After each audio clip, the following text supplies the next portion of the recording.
देश के सबसे पसंदीदा डिबेट शो देश की बहस में दीपक चौरसिया का अपने सभी दर्शकों और मेहमानों को प्यार भरा नमस्कार। हम जानते हैं बंगाल के चुनाव नतीजे आ चुके हैं। ममता ने वहां पर हैट्रिक लगाई है और बहुत ही शानदार हैट्रिक लगाई है, लेकिन उसके बाद जो राजनीतिक हिंसा का दौर शुरू हुआ वो दुर्भाग्यपूर्ण है। बीजेपी के राष्ट्रीय अध्यक्ष जेपी नड्डा ने आज कहा है कि ममता तो जीत गई लेकिन मानवता हार गई। बहस आज इसी मुद्दे पर होगी, क्या ममता चुनाव जीत गई हैं और बंगाल में मानवता हार गई है? क्यों वहां पर राजनीतिक हिंसा हो रही है? क्यों 4 दिन के अंदर 17 लोग मारे गए हैं? ममता की इस पर क्या सफाई है और राज्यपाल का इस पर क्या कहना था? क्या राज्यपाल ने संवैधानिक मर्यादाओं को ताक में रखा और क्या ममता का यह कहना ठीक है कि चूंकि कानून व्यवस्था चुनाव आयोग के हाथ में थी इसलिए वो कुछ नहीं कर पाए? इसीलिए सबसे पहले मैं आपको बता दूं कि आप ही खुद बहस का विषय चुनते हैं और आज आपने बहस का विषय इसी के आसपास चुना है। आज बहस का विषय क्या है वो ग्राफिक्स के जरिए देख लेते हैं। आज बहस का विषय है बंगाल की हिंसा की रोकने की शपथ में कितना सच, क्योंकि आज ममता बनर्जी ने तीसरी बार शपथ ली है। इसीलिए हम ये सवाल पूछ रहे हैं बंगाल की हिंसा रोकने की शपथ में कितना सच। इसे 80% दर्शकों ने यानी आप लोगों ने वोट देकर देश की बहस का मुद्दा बनाना चाहा है। 4 दिन के अंदर 17 हत्याएं। बंगाल में राजनीतिक हिंसा का इतिहास वैसे तो बेहद पुराना है। पहले लेफ्ट के ऊपर ममता बनर्जी आरोप लगाया करती थी कि उनके कार्यकर्ताओं और उनको प्रताड़ित किया जाता है, पीटा जाता है, जान से मारा जाता है, घरों को जला दिया जाता है, पार्टी ऑफिस में काम नहीं करने दिया जाता। लेकिन जब से ममता बनर्जी सत्ता में आई है कमोबेश यही आरोप कांग्रेस पार्टी ने, लेफ्ट पार्टी ने और अब भारतीय जनता पार्टी उन पर लगा रही है।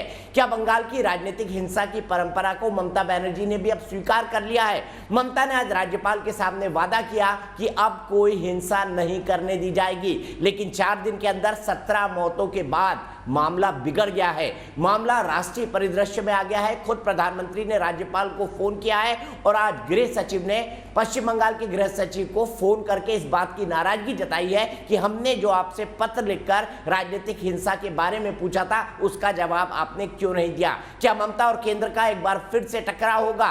क्या तीसरी टर्म में, क्योंकि तीसरी टर्म बहुत बड़ी टर्म होती है, 3 बार किसी मुख्यमंत्री का लगातार जीतना लोकतंत्र में अपने आप में एक बहुत बड़ी बात है। क्या ममता अपने को बदलेंगी? इसी पर बात होगी, लेकिन सबसे पहले देख लेते हैं आज कैसे उन्होंने शपथ ली और कैसे राज्यपाल ने कहा राजधर्म निभाए ममता।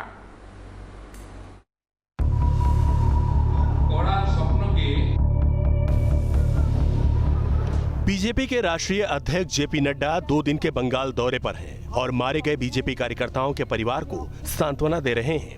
वहीं चुनाव बाद हिंसा का मुद्दा ममता बनर्जी के शपथ ग्रहण में छाया रहा। ममता बनर्जी ने तीसरी बार बंगाल की मुख्यमंत्री पद की शपथ ली। शपथ के बाद राज्यपाल जगदीप धनखड़ ने शुभकामनाएं दी और ममता को छोटी बहन कहकर संबोधित किया। राज्यपाल ने ममता को राजधर्म निभाने की नसीहत दी। I would also expect from the new government a new commitment, a new approach of cooperative federalism. तस्वीर एक बार फिर राज्यपाल बनाम मुख्यमंत्री के अंदाज में नजर आई। राज्यपाल की नसीहत पर ममता बनर्जी ने भी जवाब देने में देरी नहीं की और चुनाव बाद हुई हिंसा का सारा ठीकरा चुनाव आयोग पर फोड़ दिया, इस भरोसे के साथ कि हिंसा रोकने के लिए उनकी सरकार कड़ाई से निपटेगी। যে আমি সবাইকে সব রাজনৈতিক দলের কাছে আবেদন করব যে সবাই শান্তি বজায় রাখুন, শৃঙ্খলা বজায় রাখুন, সংহতি বজায় রাখুন। বাংলা কিন্তু কোনো অশান্তি পছন্দ করে না। बंगाल हिंसा पर केंद्र का रुख सख्त है तो बीजेपी का सीधा आरोप है कि टीएमसी के लोग बदला लेने के लिए बीजेपी नेताओं और कार्यकर्ताओं को निशाना बना रहे हैं। आज कोलकाता में जेपी नड्डा की अगुवाई में बीजेपी नेताओं ने धरना दिया तो भोपाल, लखनऊ, जम्मू समेत कई शहरों में बीजेपी नेताओं ने अलग अलग धरना दिया। जैसे जैसे नतीजे आए हैं वैसे वैसे यहाँ पर एक तरीके से राजनीतिक हिंसा का तांडव हमको देखने को मिला। 4 दिनों से जारी हिंसा में 17 लोगों की मौत हुई है। इन सब के बीच राष्ट्रीय महिला आयोग ने 2 महिलाओं को पीटे जाने के वीडियो का संज्ञान लिया और दोषियों को गिरफ्तार करने के लिए बंगाल के डीजीपी को पत्र लिखा है। पिछले कुछ दिनों से सोशल मीडिया पे बहुत तरह के वीडियोस आ रहे हैं जिसमें वेस्ट बंगाल में महिलाओं के ऊपर जो पीड़न हो रहा है उसके वीडियो सरफेस हुए और उन्हीं को देखते हुए राष्ट्रीय महिला आयोग ने सुओ मोटो लिया, जिसमें मैंने डीजीपी को एक लेटर लिखा। हिंसा के बीच बंगाल से पलायन की तस्वीरें भी सामने आने लगी हैं। असम के मंत्री हेमंत बिस्वा शर्मा ने कहा है कि बंगाल से 300 से 400 कार्यकर्ताओं ने पलायन किया। ऐसे में देश की बहस में चर्चा है कि क्या हिंसा फैलाने वाले चेहरों से सख्ती से निपट पाएंगी ममता, और चुनाव बाद बंगाल क्यों है अशांत? तो सवाल ये है कि क्या ममता के शपथ लेने के बाद अब स्थितियां बदलेंगी? कल 11 लोगों की हत्याएं हुई थी, लेकिन आज शाम होते होते जब मैं डिबेट कर रहा हूं 17 लोगों की हत्याओं की बात सामने आई है। तस्वीरें आप लगातार देख रहे हैं कि किस तरह से वहां पर राजनीतिक हिंसा हो रही है। इसी पर हमारी बहस होगी, लेकिन आप जानते हैं देश की बहस में हम एक सवाल पूछते हैं, और आज का सवाल क्या है, ये सवाल हम आपके सामने रखते हैं। क्या ममता के शपथ लेने के बाद राजनीतिक हिंसा रुकेगी? आप इसका जवाब हाँ या नहीं में दे सकते हैं। आपको पता है जवाब कैसे देना है? आप हमारी वेबसाइट पर जा सकते हैं, आप हमारे मोबाइल ऐप को डाउनलोड कर सकते हैं, आप हमारे ट्विटर हैंडल @NewsNation TV पर जा सकते हैं, आप हमारे फेसबुक पेज पर जाकर भी वोट कर सकते हैं। कार्यक्रम के बारे में अगर आपकी कोई राय है, सुझाव है, या आप शो के अंदर शामिल होना चाहते हैं, तो आप 9711002266 पर व्हाट्सएप करें। सीधे अपने बड़े पैन को इंट्रोड्यूस करता हूं। मेरे साथ वरिष्ठ पत्रकार आशुतोष जुड़े हुए हैं, मेरे साथ भारतीय जनता पार्टी की राष्ट्रीय प्रवक्ता और जानी मानी वकील नुपुर शर्मा जी जुड़ी हुई हैं, मेरे साथ तृणमूल कांग्रेस से मानव जायसवाल जी जो कि पार्टी के राष्ट्रीय प्रवक्ता हैं वो जुड़े हुए हैं। सबसे पहले नुपुर जी, मैं आपके पास आना चाहूंगा। ममता बनर्जी का तर्क था कि चुनाव आयोग के हाथ में कानून और व्यवस्था की स्थिति थी, इसलिए राजनीतिक हिंसा हुई। क्या आप उनके इस तर्क से सहमत हैं कि चूंकि कानून और व्यवस्था वाकई में क्या चुनाव आयोग के हाथ में थी, और क्या चुनाव आयोग के हाथ में कानून व्यवस्था थी इसलिए राजनीतिक हिंसा हुई? जी नहीं, बिल्कुल नहीं। जस्ट बिकॉज वहां पे मॉडल कोड ऑफ कंडक्ट लगी हुई है, इसका मतलब ये थोड़ी ना है कि प्रशासन हाथ पे हाथ धर के बैठ जाएगा और हिंसा की घटनाएं होती रहेंगी और पुलिस और राज्य सरकार के परसों शाम को हट चुकी है नुपुर जी बॉडीज हैं। हाँ जी, आप बिल्कुल सही कह रहे हैं। परसों शाम को model code of conduct assembly को जैसे ही नोटिफाई किया उसके बाद हट गया। मैं इतना कहना चाहूंगी, मॉडल कोड ऑफ कंडक्ट लगी हो ना लगी हो, पुलिस का प्रशासन वहां रहता है। मॉडल कोड ऑफ कंडक्ट का मतलब ये नहीं कि पुलिस अपनी जांच पड़ताल नहीं करेगी, हिंसाओं की घटनाओं को होने से रोकेगी नहीं, हाथ पे हाथ धर के बैठी रहेगी। क्या ये आपने कभी सुना है कि पुलिस तभी एक्शन लेगी जब उसको आदेश दिया जाएगा? क्या आपने सुना है कि कभी एक थाने में बैठा हुआ SHO या SI या एडिशनल SHO या फिर एक इन्वेस्टिगेटिंग ऑफिसर, एक हेड कांस्टेबल या कांस्टेबल रैंक का सिपाही तभी एक्शन लेगा या तभी कोई कंप्लेंट दर्ज करेगा जब उसको मुख्यमंत्री बोलेंगी या उसको इलेक्शन कमीशन बोलेगा? आपने कभी सुना है? घटना होती है वहां पे सबसे पहले पुलिस का ये जिम्मेदारी बनती है कि वहां मौका वारदात पे वहां पे मौजूद रहे, वहां पे रपट लिखे, वहां पे हिंसा की घटनाओं होने से रोके। और यहाँ तो बलात्कार के और खून की हिंसा आ रही है। मैं आपको बता दूं तो जब से ये रिजल्ट आया है, चुनावी निर्णय आया है, 300 हिंसा की घटनाएं हैं जिसमें महिलाओं के साथ मारपिटाई, रेप, मर्डर और घर के तोड़ने की, कार्यालय तोड़ने की, ऐसी तमाम, और murder and violent voluntary causing hurt, ये सब के सब मामले आ चुके हैं IPC के अधीन। ये किस चीज के इंतजार में है? पहला सवाल ये है कि कितनी कंप्लेंट्स FIR में कन्वर्ट हो चुकी हैं, कितनी FIR दर्ज हो चुकी हैं। मैं आपको बता दूं तो 100 से अधिक हमारे कार्यकर्ताओं के घर और कार्यालय भारतीय जनता पार्टी के जिले के, मंडल के और शहरों के अंदर जो कार्यालय होते हैं उनमें तोड़ फोड़ की वारदातें सामने आ चुकी हैं। मुझे इतना बता दे कितनी FIR दर्ज हो चुके हैं, कितनी उनकी FIR नंबर्स सामने लाके दिखा दे। ठीक है, ठीक है, मैं यही सवाल मानव जायसवाल जी से लेता हूं। मानव जायसवाल जी, कल शाम को वो मुख्यमंत्री पदस्थ हो चुकी थी, यानी मुख्यमंत्री अपॉइंट हो चुकी थी। उसके बाद कहा गया था कि अब मैं मीटिंग ले रही हूं, कानून व्यवस्था के हालात सुधरेंगे। कल 11 लोगों की मौत का आंकड़ा था, आज 17 का हो गया। 6 लोग और मारे गए पिछले 24 घंटे में। क्या आप बता सकते हैं कितनी FIR दर्ज हुई इस पूरे मामले में अभी तक, और आपकी सरकार ने क्या क्या एक्शन लिया? सर, पहले तो सभी को मेरा नमस्कार है। नुपुर जी एक महिला है, उनको भी मेरा नमस्कार है, और पूरे देश को मैं बंगाल से संवेदना देता हूं, जिनके भी प्रयोजनों को जिन्होंने भी खोया है उनके प्रति हमारी संवेदनाएं हैं। कोविड एक महामारी है और आज के डेट में पूरा हिंदुस्तान, पूरा विश्व जिस तरीके से कोविड से लड़ रहा है, हम भी परस्पर उसके पीछे काम कर रहे हैं। ये काफ़ी दुखद है सर, आज भी कोविड का हमारा आकलन कुछ सुखमय वातावरण को नहीं दर्शाता है। काफ़ी डेथ्स हो रही है। हमारे कुछ प्रियजन लखनऊ से भी फ़ोन कर रहे हैं, वहाँ एक भयावह स्थिति है। मैं आप लोगों से भी अनुरोध करूंगा कि आप लोग भी सुरक्षित रहें। दीपक जी, आज सर मैं राजनीतिक हिंसा की बात कर रहा हूँ, कल कोविड पे डिबेट करूंगा, मानव जायसवाल जी आपको बुला लूंगा बिल्कुल। नहीं, डिबेट नहीं कर रहा हूँ सर। मैं आप बताइए कि आपके राज्य में राजनीतिक हिंसा में 17 लोग क्यों मारे गए? लखनऊ से किसने आपको क्या फोन किया? दर्शक सुनना नहीं चाहता अभी, उसके लिए हम एक दिन और बैठ जाएंगे। नहीं सर, बैठने की बात नहीं है सर, ये संवेदनाएं है सर। मैं भावुक हो गया सर, सॉरी, मैं क्षमा चाहता हूँ सर। एक्चुअली सर हो क्या रहा है कि सर ये जो हमने काफी कुछ अभी पुलिसिंग से उनके लिए भी भावुक होइए जिनकी जान गई है। एकदम सर, एकदम बिल्कुल भी सर। वो हमारे बंगाल के नागरिक हैं, उनका बहुत योगदान है बंगाल के उन्नयन के लिए, परस्पर योगदान उनका रहता। आज हम उनको खो चुके हैं, चाहे वो टीएमसी के क्यों ना हो, चाहे वो सीपीआईएम के क्यों ना हो, चाहे वो बीजेपी के क्यों ना हो। आज वर्तमान स्थिति में वो बंगाल के नागरिक हैं और ये बहुत दुखद है। जो भी हुआ है सर, पुलिस उसके ऊपर संज्ञान ले रही है। काफी जगहों में सर जनरल डायरी हुई है, नाम का जिक्र किया जा रहा है, पुलिस उसके ऊपर संज्ञान ले रही है। बहुत सारे कैमरास जो चलते हैं, जहाँ जहाँ सीसीटीवीज हैं, उनकी फुटेज निकाली जा रही है। पुलिस परस्पर काम कर रही है सर, लेकिन इसके ऊपर कुछ समय लगेगा। कुछ एक वीडियोस भी आ रहे हैं सर जो मैंने बहका देते हैं, बिकॉज कुछ एक फेक वीडियोस आते हैं सर। आज हमने सर एक आयशी घोष है जो सीपीआईएम की केडर भी हैं और वो एमएलए के लिए लड़ी भी थी, उनका एक स्टेटमेंट आया है सर, मैं आपको शायद रीड करके सुना देता हूं अगर आपकी आज्ञा हो।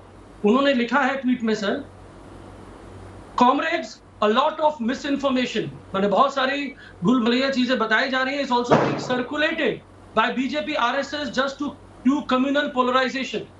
Before circulating any pictures, information, kindly verify, which is very important sir. Verify करना है फेक न्यूज को। मैं जानता हूँ बीजेपी भी इसका संज्ञान लेगी कि फेक न्यूज को हमको परस्पर रोकना है। आपका दिल तो वाकई बदल गया, मतलब अपने आप को डिफेंड करने के लिए आपको लेफ्ट के नेताओं को कोट करना पड़ रहा है। अब मानव जायसवाल जी तीसरी टर्म में आते आते आपका दिल वाकई बदल गया है। आपको लेफ्ट के नेताओं को कोट करना पड़ रहा है अपनी बेगुनाही को साबित करने के लिए। गजब बात है मानव जायसवाल जी, आईसी को कोट कर रहे हैं। बता रहा हूँ सर, मैं क्यों बता रहा हूँ सर, बता रहा हूँ सर। आपको पता है वोट परसेंटेज कितना है बीजेपी का अभी?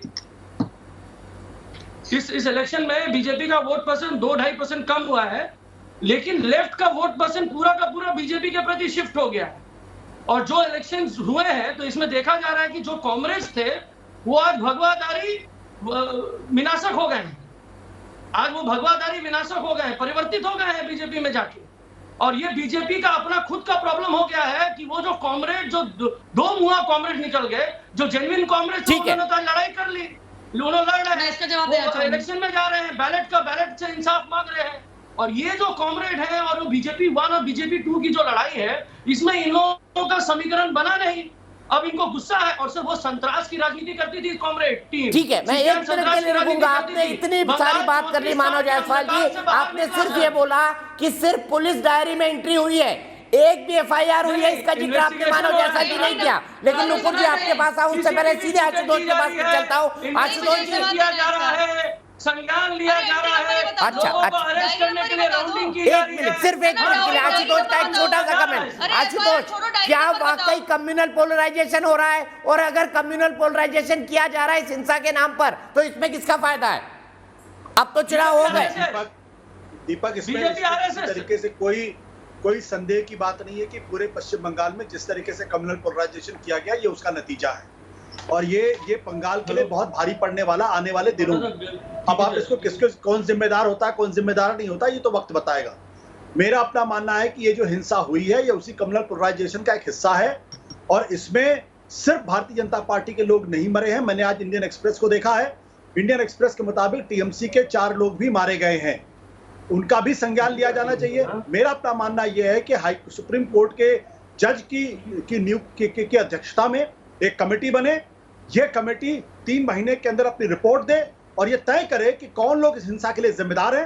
वो किसी भी पार्टी के लोग हों, अगर ब्यूरोक्रेट्स हैं, अगर पुलिस से काम नहीं किया है तो उनके खिलाफ सख्त से सख्त कार्रवाई होनी चाहिए। इस देश के अंदर किसी भी इंसान की जान बहुत जरूरी है। और जो भी लोग भड़कावे की बात कर रहे हैं, जो भी लोग हिंसा की बात कर रहे हैं, जो लोग फेक न्यूज बनाने की बात कर रहे हैं, उनके खिलाफ भी एफआईआर दर्ज होनी चाहिए और उनके खिलाफ भी कार्रवाई होनी चाहिए।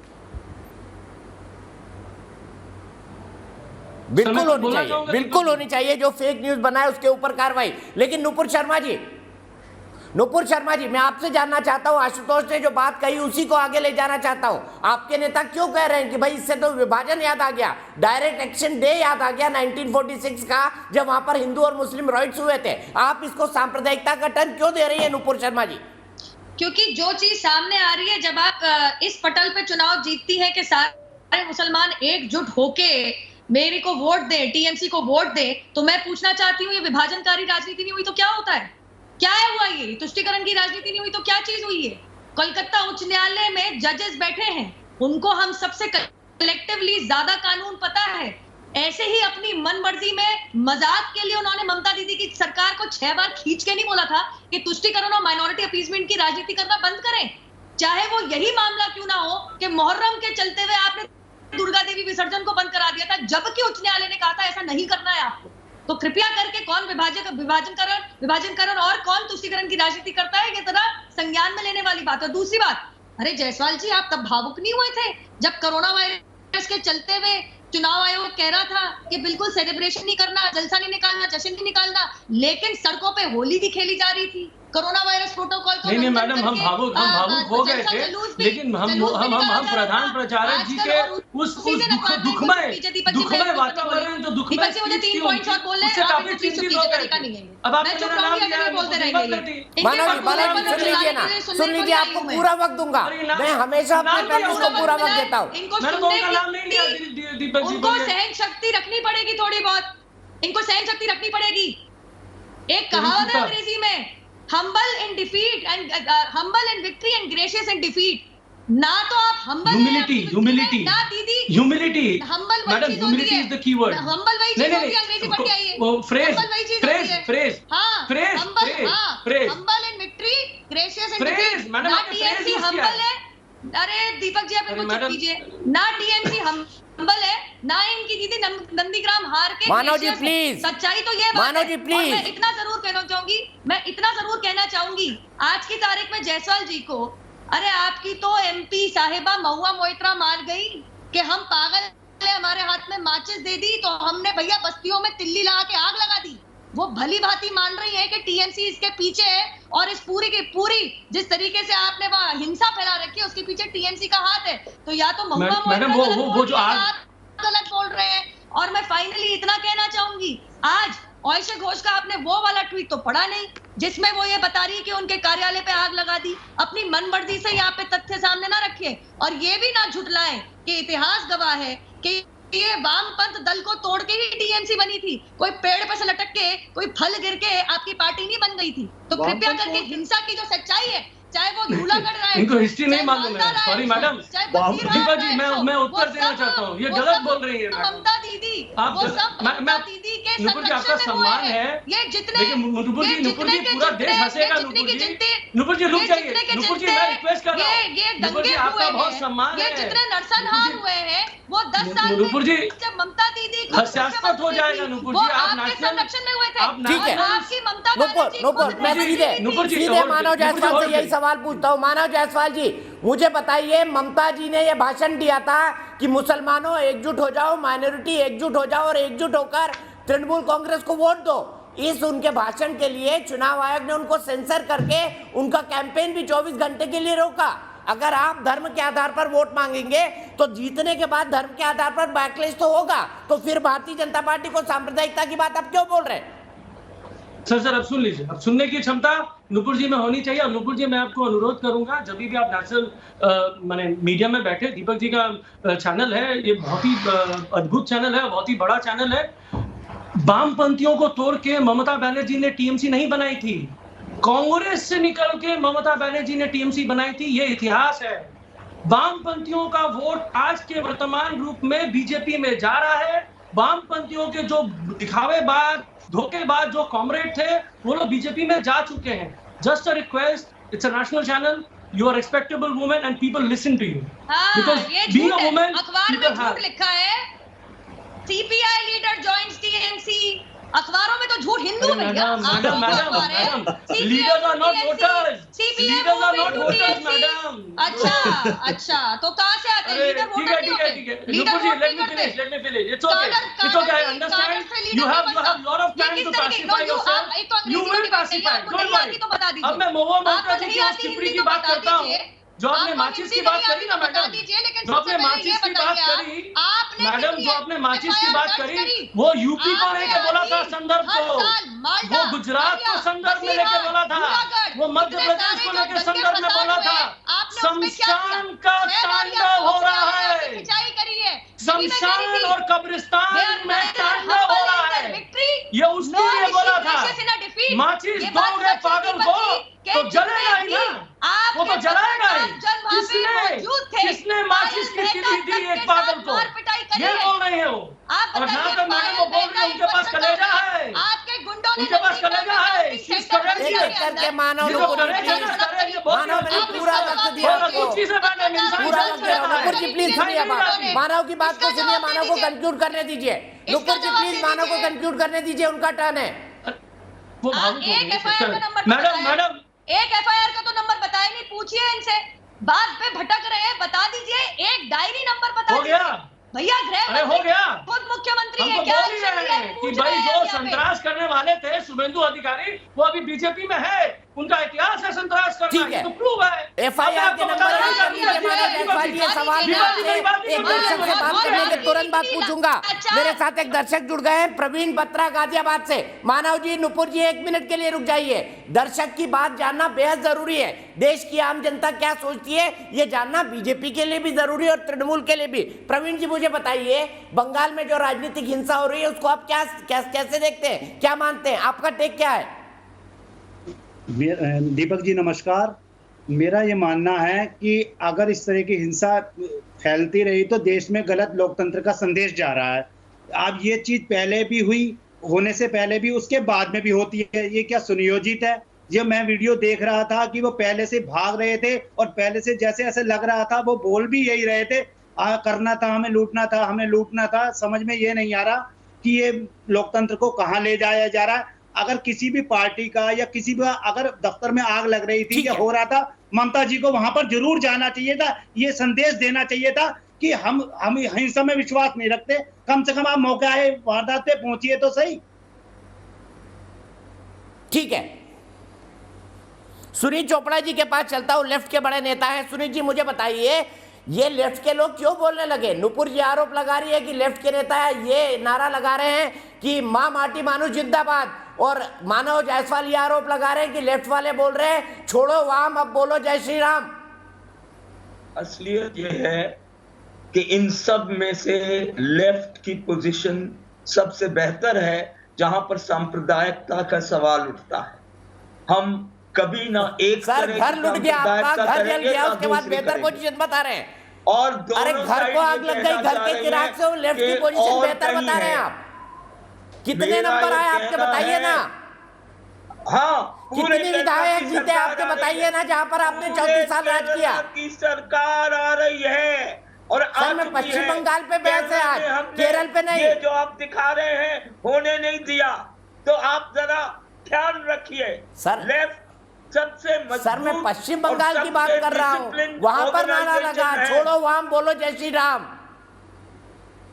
बिल्कुल नहीं, हम लोगों ने कभी जय श्री राम नहीं कहा। मुझे याद है कि जब अडवाणी को गिरफ्तार किया था, मैं पटना में था, ये लोग आए थे मैं जा रहा था कलकत्ते, और ये लोग आए थे और बोले कि बोलो जय श्री राम। मैंने कहा बिल्कुल नहीं बोलेंगे, तुम्हारे कहने पे कुछ नहीं बोलेंगे, क्योंकि हम अपने उसूलों से जुड़े हुए हैं। वैसे भी नहीं बोलेंगे सर, आपके लिए तो धर्म अफीम है।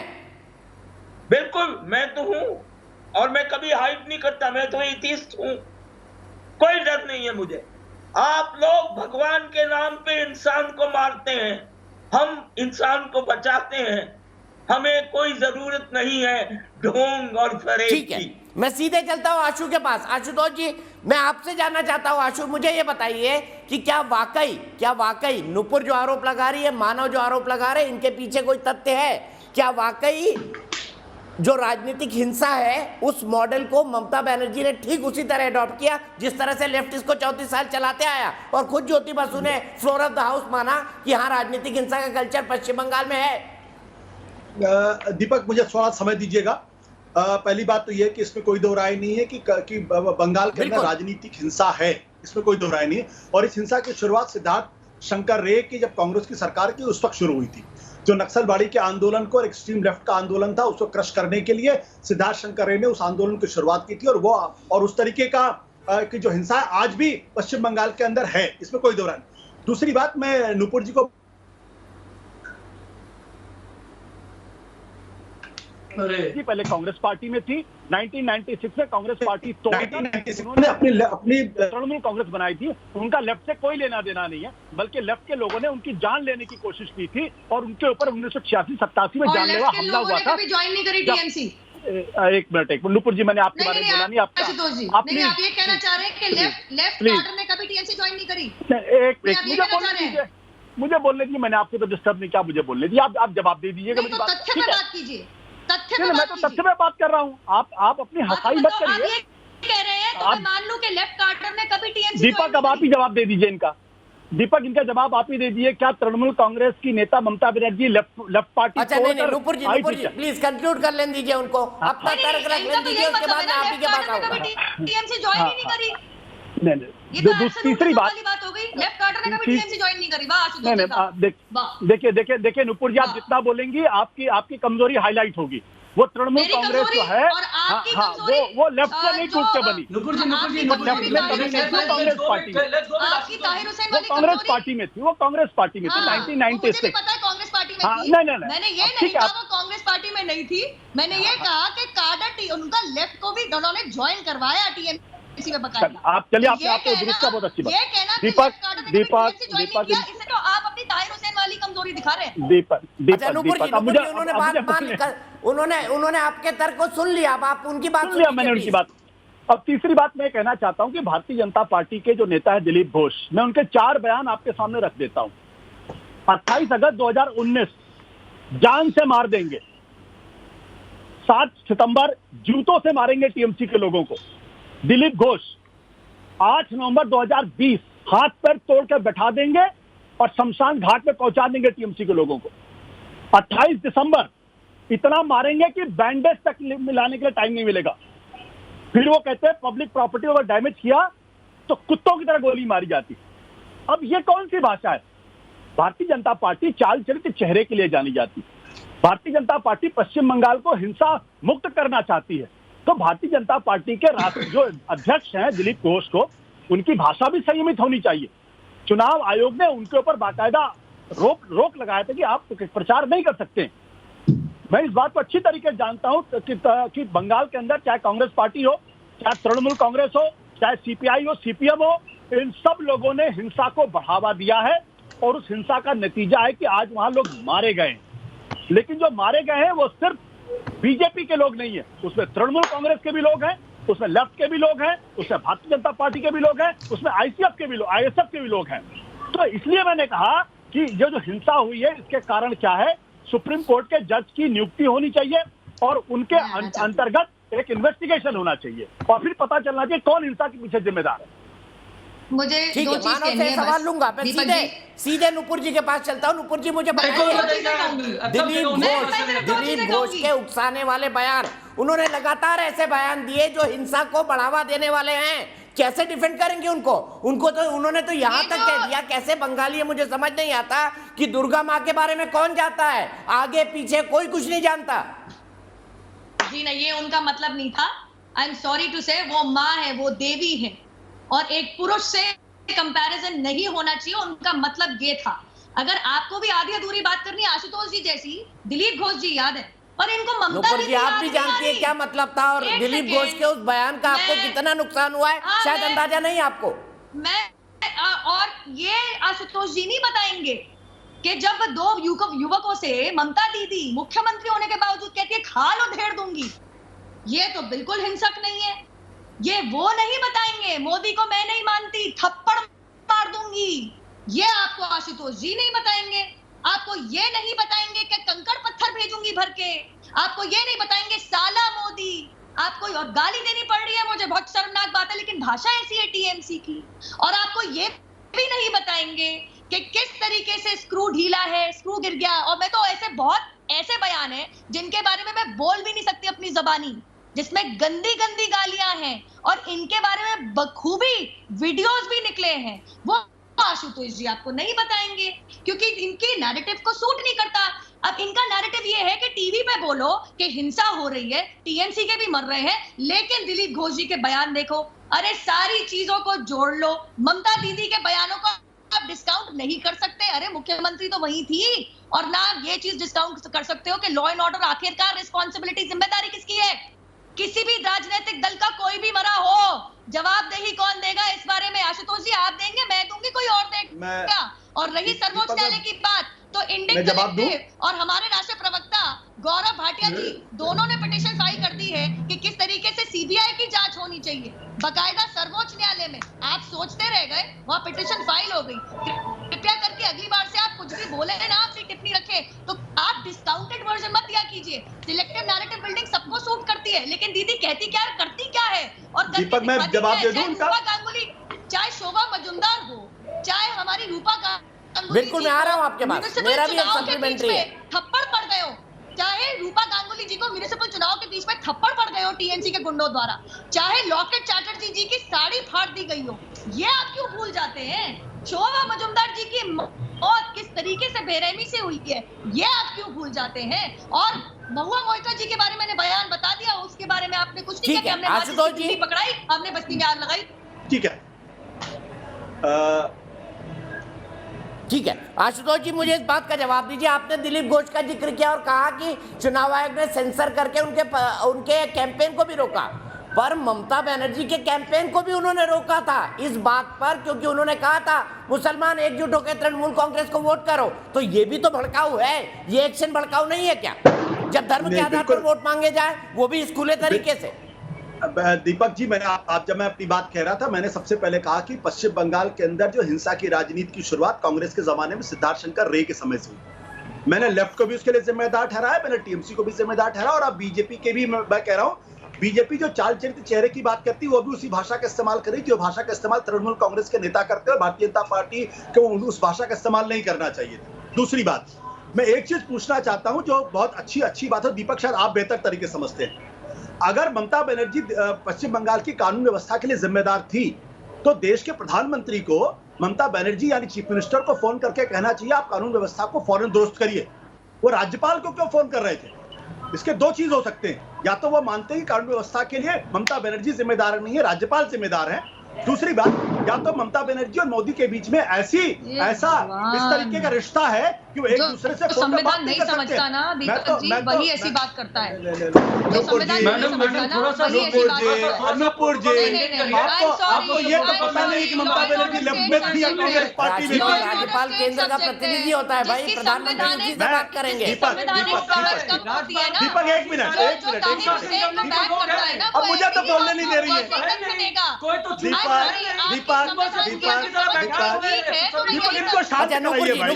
सुन लीजिए ना, उनकी बात तो सुन लीजिए, उसके बाद बोल दीजिएगा। आप बोल दीजिएगा, उनकी बात सुन लीजिए। मानव जी भी बहुत देर से हाथ उठा रहे। आशु प्लीज कंप्लीट करिए। दीपक, मेरे कहने का मतलब ये है, देखिए दीपक, मेरे कहने का मतलब ये है कि जिन भारतीय जनता पार्टी के जिस प्रवक्ता को यही नहीं पता कि तृणमूल कांग्रेस की नेता ममता बनर्जी कांग्रेस पार्टी में थी या लेफ्ट पार्टी में थी, तो उनसे क्या डिबेट की जाए और क्या उनसे बात की जाए? तो मैं ये कहना चाहता हूं कि अगर ममता बनर्जी और अरे आपको यही नहीं पता कि ममता बनर्जी कांग्रेस पार्टी में थी या बंद में थी? आप बहस कर रही है, ये नहीं पता कि आपको यही नहीं पता, आतंकवादी आप बिना प्रिपरेशन के आ गई है बातचीत करने के। आपको यही नहीं पता जो तृणमूल ममता बनर्जी कांग्रेस पार्टी में थी या सीपीएम में थी? आपसे क्या बहस की जाए? पूर्ण रूप से राज्य सरकार के अधीन आने वाला सब्जेक्ट है, यह आपको नहीं पता। कानूनी व्यवस्था एक पूर्ण राज्य में मैं आपके ज्ञान को मैं सलाम करता हूँ। चलिए अब आप ये बता दीजिए मुझे आशुतोष जी, आपके ज्ञान को मैं सलाम करता हूँ नुपुर जी। नहीं आपके ज्ञान को मैं सलाम भी नहीं कर सकती। नहीं मैं आपके ज्ञान को सलाम करता हूँ। आपको यही नहीं पता ममता बनर्जी कांग्रेस पार्टी में थी या सीपीएम में थी?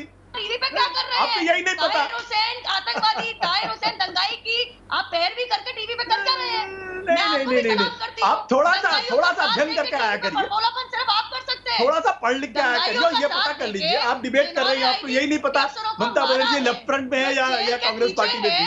उनका साथ देके केवल आप टीवी पे आके आप अपना ज्ञान बांट सकते हैं। केवल आप में इतनी हिम्मत और हंस भी सकते हैं। ये हास्यास्पद है, दिल्ली में मर गए। ये बिल्कुल हास्यास्पद है, ये बिल्कुल लोग मजाक उड़ा रहे होंगे आपका। बहुत हिम्मत है, ये बिल्कुल हास्यास्पद है। ताहिर हुसैन के लिए प्रचार करके टीवी पे आके बड़बोलापन करना बिल्कुल हास्यास्पद है, ये हास्यास्पद है, ये बिल्कुल हास्यास्पद है।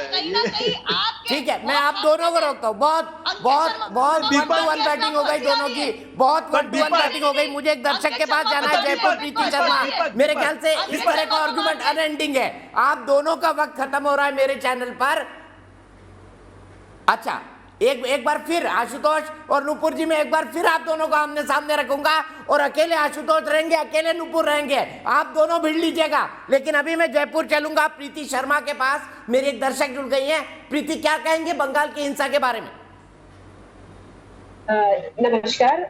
मैं ये कहना चाहती हूँ, देखिए सबसे पहली बात तो ये कि एक बहुत ही विचित्र घटना हुई है और हृदय विदारकता की सारी अति इसने पार की है इस घटना ने।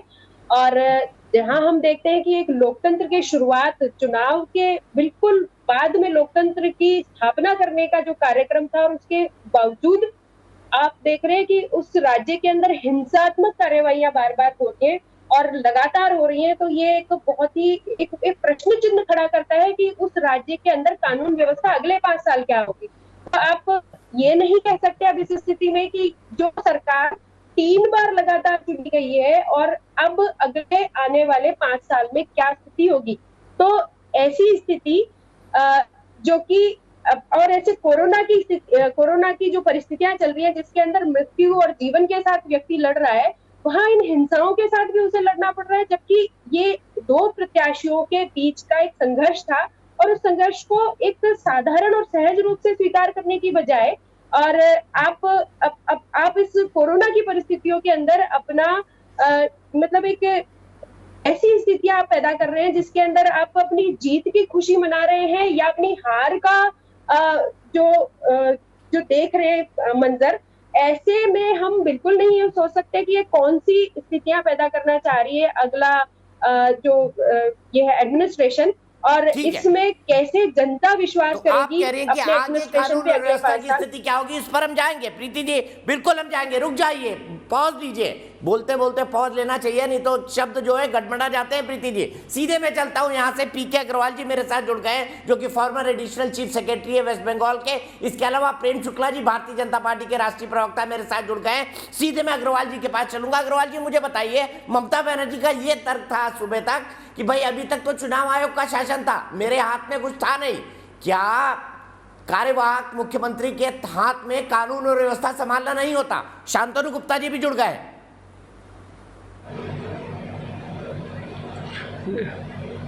नहीं, वो जरूर होता है, लेकिन वो इतने व्यस्त रहते हैं इलेक्शन में, और वो अगर वो कोई इंस्ट्रक्शन देती हैं तो ज़रूर प्रशासन सुनेगा, चीफ सेक्रेटरी और डीजीपी सुनेंगे।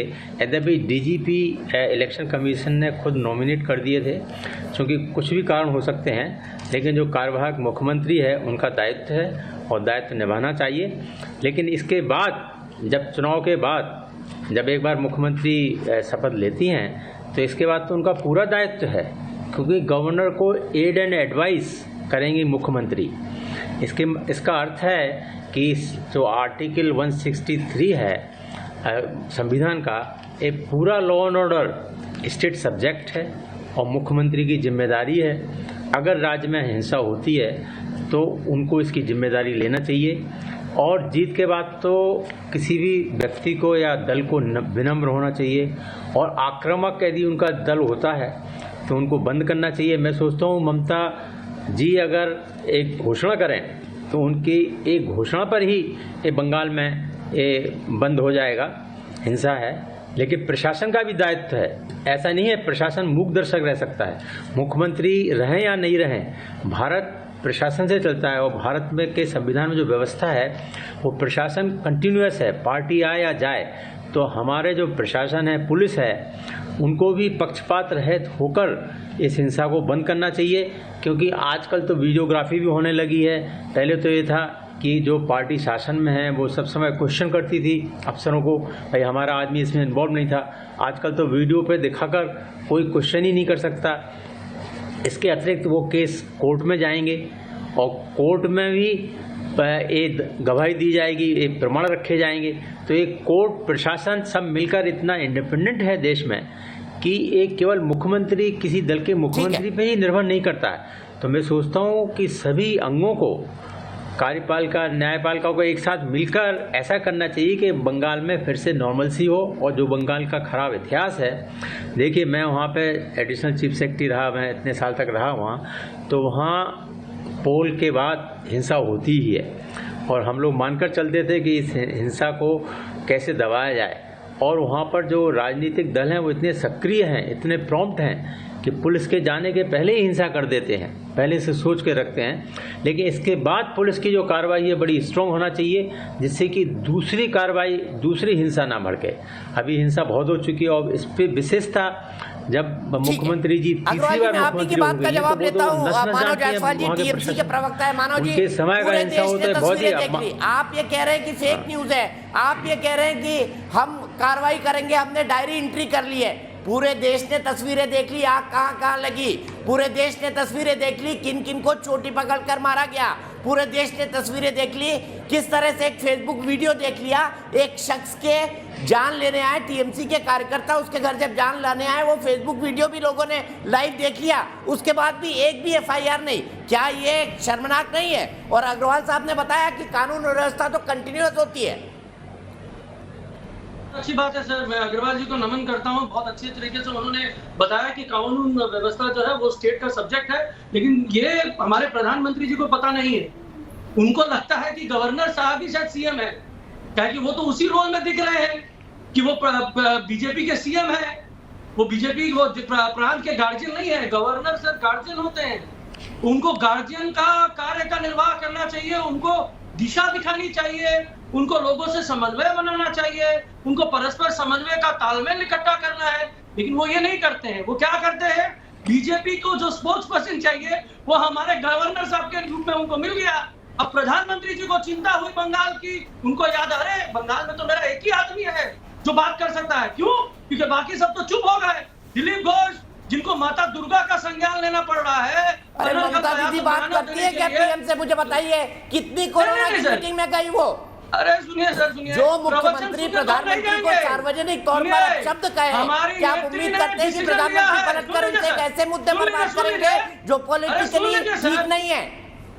अरे सुन लीजिए सर, सुन लीजिए, हमारे जो प्रधानमंत्री जी हैं उनको अद्भुत तरीके से प्रचार तंत्र का ज्ञान है, वो मार्केटिंग एक्सपर्ट है।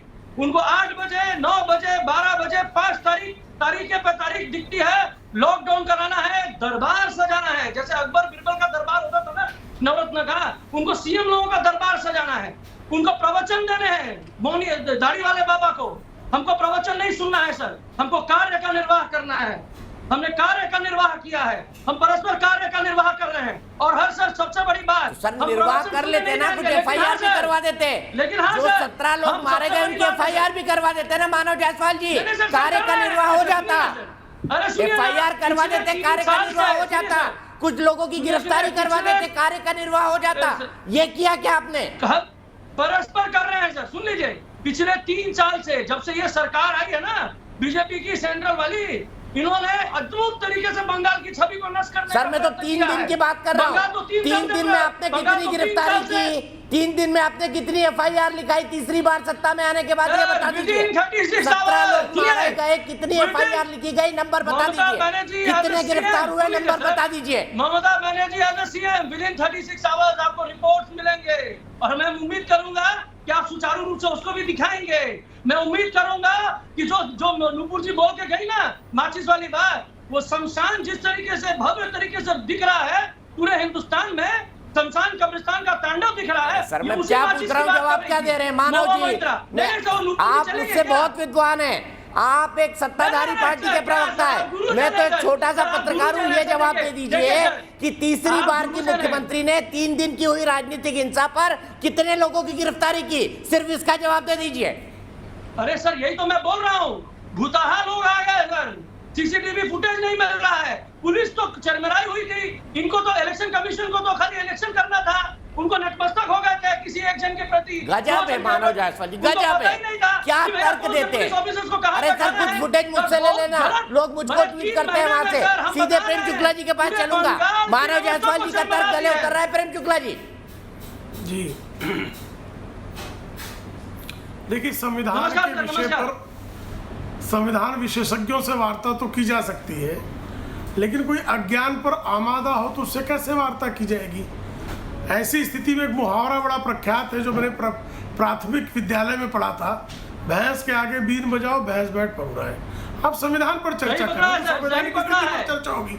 संवैधानिक स्थिति के संदर्भ में आदरणीय हमारे संविधान विशेषज्ञ जो यहाँ पर, भाई बीच में ना बोले जरा कृपा करके, मैं आपके बीच में नहीं बोल रहा था, धैर्य रखें कृपा करके, आप भैंसों की तरह रेंकने का काम ना करें, आराम से शांति अच्छे से बहस की। देखिए दीपक जी, मुद्दे की बात है, दीपक जी मुद्दे की बात ये है कि भाई भैंस के आगे का शब्द मैं नहीं बोलना चाहता। आप समझ रहे हैं रेखना तो ठीक है, तो आप रेखना बंद कीजिए। आप समझ रहे हैं ना रेखने का कौन रेखता है, जानते हैं ना, इसका संज्ञान लेना पड़ा आपको, कौन रेखता है आप जानते हैं ना। आपको वर्तमान स्थिति में पता नहीं चल रहा है। उस पशु विशेष से आपका नाम नहीं जोड़ना चाहता था, आपने स्वयं जोड़ लिया। उड़ता हुआ बाण शरीर पर तो आपकी इच्छा, अरे उड़ते हुए आप अपने देह पर धारण करें तो मुद्दे की बात, दीपक जी मुद्दे की बात, मैं गंभीर बात करना चाहता हूँ, मैं गंभीर बात करना चाहता हूँ। गंभीर बात है सर, दिल्ली में अंबार लगा है लाशों का, गंभीर बात है। प्रेम जी बोलिए, सुन लीजिए उनकी बात। दीपक जी लोग मारे गए थे सर दिल्ली राइट्स में, गंभीर बात है। 25 लोग मारे गए थे यूपी राइट्स में, गंभीर बात है। 2020 23 लोग मारे गए थे 2019। विधि सम्मत नैतिकता से सम्मत रखने वाला जो आवश्यक वार्ता है वो करना चाहता हूँ, कृपया सुन लें, धैर्य से सुन लें। देखिए इस देश के सर्वोच्च न्यायालय ने सांप्रदायिकता के आधार पर वोट मांगने पर 12 विधायकों की सदस्यता रद्द करने का कार्य किया है। 90 के दशक में सर्वोच्च न्यायालय के विविध निर्णय है, कहे तो मैं सारे आपको उदाहरण भेज देता हूँ। 90 में स्थिति है 2020 में खत्म हो गया वो चीज। संप्रदाय विशेष का वोट मांगने का दुष्कर्म करने वाली एक नेता, और उसके बाद जो है वो लगातार धमकाती रहती है कि जैसे चुनाव खत्म होगा ये सब यहीं रहेंगे, फिर उसके बाद हमला होता है, उसी पार्टी के लोग हमला करते हैं। 80,000 से 1 लाख लोगों को जो है उन हमलों के बाद अपना मकान छोड़कर निर्वासित हो जाना पड़ता है। लोकतंत्र के लिए संवैधानिक रूप से ये शोकांतिका का पर्व है कि नहीं है। 14 हत्याएं आप कर देते 72 घंटे में, और उन हत्यारों का नेतृत्व किया जा रहा है बाकायदा। और जब संविधान सम्मत ढंग से संविधान के कस्टोडियन राज्यपाल महोदय कहते हैं कि आप निष्पक्ष रूप से इस हिंसा को रोकने का कार्य करें, तो जो दायित्व उनका है उसको छोड़कर वहीं पर अशिष्टता करते हुए, संवैधानिक अशिष्टता करते हुए मुख्यमंत्री महोदया कहती है कि मेरा दायित्व नहीं था, कार्यवाहक मुख्यमंत्री का दायित्व उनके पास नहीं था। और क्या वो चुनाव के दिन मुख्यमंत्री थी कि नहीं थी? संवैधानिक स्थिति उनकी क्या थी? वो मुख्यमंत्री थी कि नहीं थी? कार्यवाहक तो इलेक्शन कमीशन मान रहा था क्या मुख्यमंत्री का बात? अधिकार था कि नहीं था? कोविड में चाचा फेज जो लास्ट के थे उसको रोक नहीं सकता था। जब सत्तारूढ़ दल के लोग विरोधियों के घरों में आग लगा रहे थे, जब सत्तारूढ़ दल के लोग हत्याएं कर रहे थे, तो सत्ताधारी जो है ये कहना कि मेरा दायित्व नहीं है, उसने संविधान को नकारा, अपने शपथ को नकारा। ऐसे व्यक्ति को क्या संविधान सम्मत मुख्यमंत्री क्या? यह बड़ा प्रश्न है। इनको ज्ञान नहीं है, ये क्यों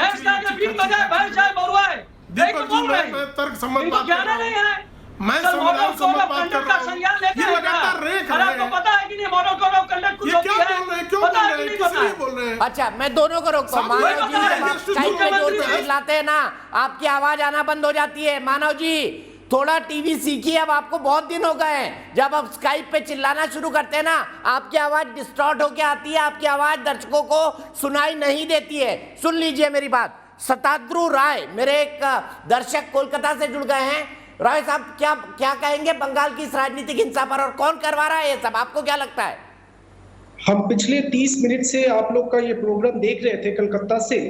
जैसे इधर प्रवक्तागण जो जैसे इधर बाग बिटंडा में मारपीट कर रहे हैं, ऐसे ही ये लोग का पार्टी का आदमी लोग रास्ता में अभी मारपीट कर रहे हैं।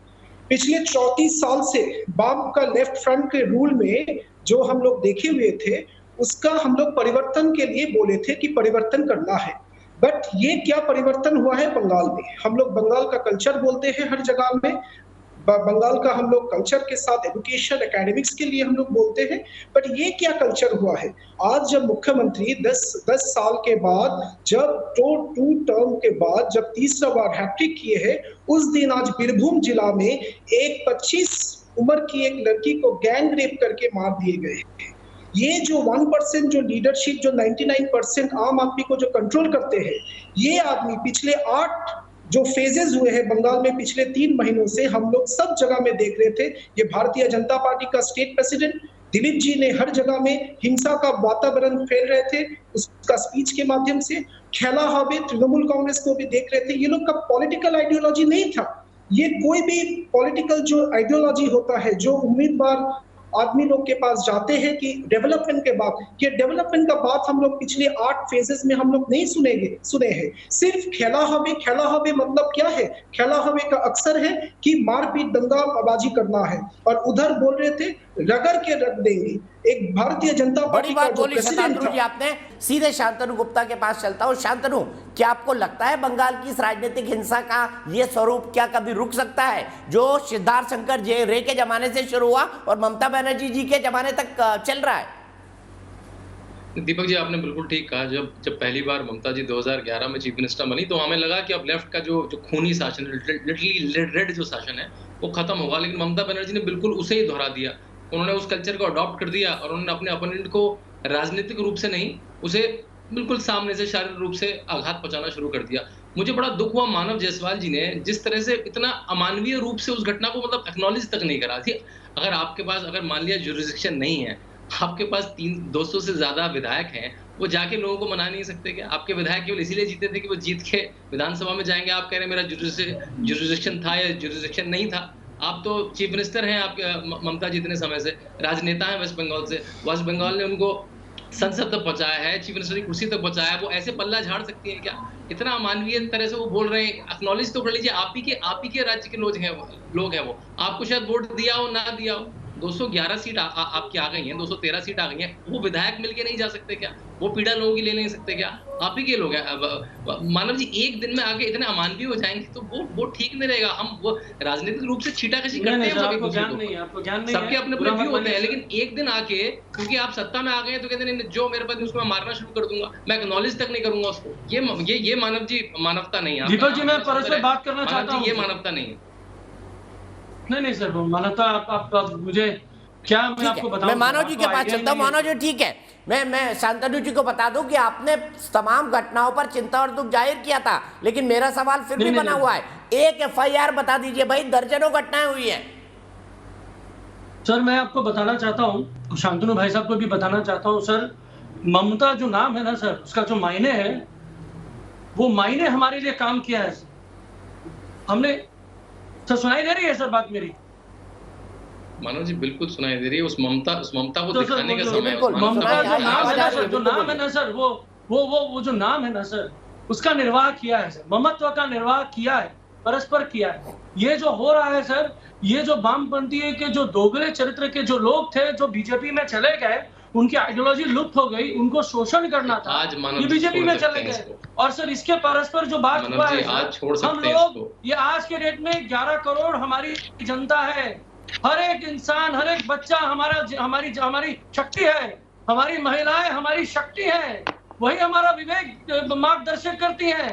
तो सर आज जो हो रहा है बंगाल में, ये निंदनीय है और हम लोग इसके लिए पूरा संज्ञान ले रहे हैं, परस्पर काम कर रहे हैं। हमारी नेत्री रात रात भर सो नहीं पा रही है, लेकिन शांति क्या है सर पता है? शांति और अशांति का परिचय है बीजेपी का आना।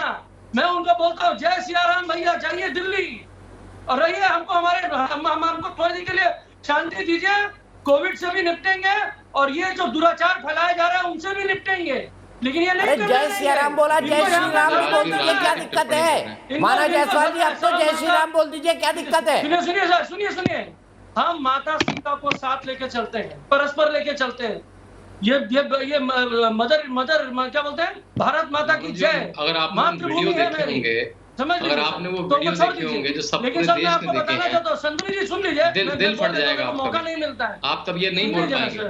नहीं सर, दिल फटा है सर। अगर आपने उनमें से एक भी वीडियो देखा होगा, गुजरात में 5 लाशों को एक साथ जलाया जा रहा है, यूपी में घरों में पता नहीं चल रहा है, डेड बॉडी को जला दिया जा रहा है। दिल दुख रहा है सर, दिल दुख रहा है सर, दुखना चाहिए। ऑक्सीजन से अगर लोग मर रहे हैं, दिल दुखना चाहिए। चलिए कोविड पे कल बात करेंगे मानव जायसवाल जी, मैं आपको जरूर बुलाऊंगा। लेकिन आपने कहा भारत माँ की जय, हर भारतीय को बोलना चाहिए भारत माँ की जय। ये नारा भी बंगाल से निकला है, पर आपका जो 30% वोट बैंक है ना, उसमें से ज्यादातर लोग भारत माता की जय नहीं बोलते हैं। मानव जी इसको भी ध्यान रखिए, आपका जो 30% वोट बैंक है ना, उसमें से ज्यादातर लोग भारत माता की जय नहीं बोलते हैं। मैं सीधे चलता हूँ सुनील चोपड़ा जी के पास। सुनील चोपड़ा जी, मानव जायसवाल जी ने अभी एक शब्द कहा, 50% का वोट बैंक आया है, वो किसी को बोलने दे तो बात करें। आपके 30% आप जानते हैं मैं किन के लिए कह रहा हूँ मानव जायसवाल जी, 20% के लिए नहीं कह रहा हूँ, 30% के लिए कह रहा हूँ। सुनील चोपड़ा जी, मैं आपके पास आना चाहूंगा। अभी मानव जायसवाल ने एक शब्द बोला कि जो वामपंथी दोगले थे जो बीजेपी में चले गए, तो क्या वामपंथी दोगले होते हैं? मानव जायसवाल का शब्द है। वामपंथी कभी दोगले हुए नहीं हैं, और मानव जो कह रहे हैं वो झूठ बोल रहे हैं। मुझे दुख है कि इलेक्शन जीत के भी इनको झूठ बोलना पड़ रहा है। मैं तो हैरान हूँ कि इस तरह के लोग क्या कर सकेंगे अपने देश का। मुझे तो वो दिन याद है, मैं बच्चा था तब हम लोग आए थे रावलपिंडी से कलकत्ते, और उधर हमने देखा श्यामा प्रसाद मुखर्जी की सरकार थी। तब श्यामा प्रसाद मुखर्जी की सरकार थी, कैलकाटा राइट्स थे। इतने गंदे राइट्स मैंने कभी नहीं देखे। आप समझते हैं वामपंथी बीजेपी के साथ जाएंगे? वो फजलुल हक की सरकार थी, मुस्लिम लीग और हिंदू महासभा इकट्ठे थे उसमें। आप और हमें एक घंटा लगा था, एक दिन लगा था हावड़ा स्टेशन से मोइरा स्ट्रीट जाते हुए, और मैं आपको बता सकता हूं कि वैसा मैंने कभी नहीं देखा, और मैं उम्मीद करता हूं कि दोबारा कभी ना हो हिंदुस्तान में। और हम लोग मैं वचन देता हूं बंगाल में नहीं होगा। ठीक है, आप ही के सवाल को, अच्छी बात है, आप ही के सवाल को मैं ले जाता हूं, आप ही के सवाल को मैं ले जाता हूं। मानव जी, मैं फिंगर क्रॉस करके रखता हूं, मैं फिंगर क्रॉस करके रखता हूं कि बंगाल में ऐसा कभी ना हो। मैं इस बात के लिए फिंगर क्रॉस करके रखता हूं। लेकिन जो सुनील चोपड़ा जी ने कहा उसके जवाब के लिए प्रेम शुक्ला जी के पास जाऊंगा, सीधे कल्पना जी के पास जाऊंगा। मेरी एक दर्शक जुड़ गई है भोपाल से, उनसे थोड़ी देर पहले मैंने जुड़ने की कोशिश की थी। कल्पना जी, क्या कहेंगी इस राजनीतिक हिंसा पर? जी सर, नमस्कार सभी साथियों को और न्यूज नेशन टीम को बहुत बहुत धन्यवाद। मुझे यहाँ अपना विचार व्यक्त करने के लिए समय प्रदान किया गया। मैं कहना चाहूंगी कि सबसे पहली चीज, इसे हम चाहे कम्युनल राइट्स बोले या पॉलिटिकल राइट्स बोले, यह तो होना ही नहीं चाहिए भारतीय राजनीति में, क्योंकि भारत एक बहुत बड़ा लोकतंत्र है, विश्व का सबसे बड़ा लोकतंत्र है। और बंगाल जैसे राज्य जिसकी महिला मुख्यमंत्री होते हुए, और वो एक एक्सपीरियंस्ड सीएम है, तो दशक पूरे 2 कार्यकाल वो पूरे कर चुकी है और ये तीसरा कार्यकाल उनको मिल रहा है। ऐसे में मुख्यमंत्री चाहे कार्यवाहक हो या फिर वो मुख्यमंत्री पद पर रहते हुए इस तरह की घटनाएं पूरे बंगाल में जो हो रही हैं, और 14 लोगों की मृत्यु हो गई, ये बहुत ही दुखपूर्वक है, या हम कह सकते हैं बहुत ही बुरा है इंडियन डेमोक्रेसी के लिए।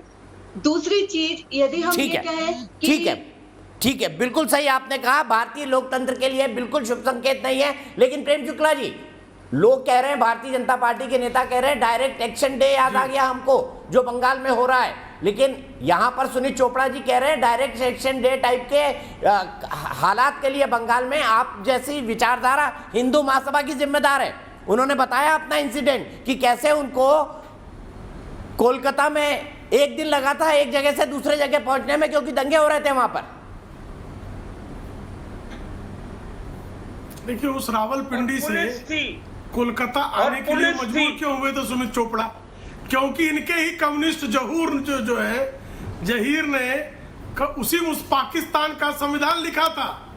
कम्युनिस्टों ने ही पाकिस्तान का संविधान लिखा था। कम्युनिस्टों ने ही भारत के बंटवारे के लिए मुसलमानों को ललकारा था। कम्युनिस्टों का ही ये अपराध था कि भारत खंडित हुआ। कम्युनिस्ट ही अंग्रेजों के दलाल बनकर काम करते थे और कम्युनिस्ट कहते थे सोवियत संघ के साथ खड़े रहो। ये इनकी जो दुर्दशा थी और ये जो कम्युनिस्ट चीन के साथ खड़े हो गए।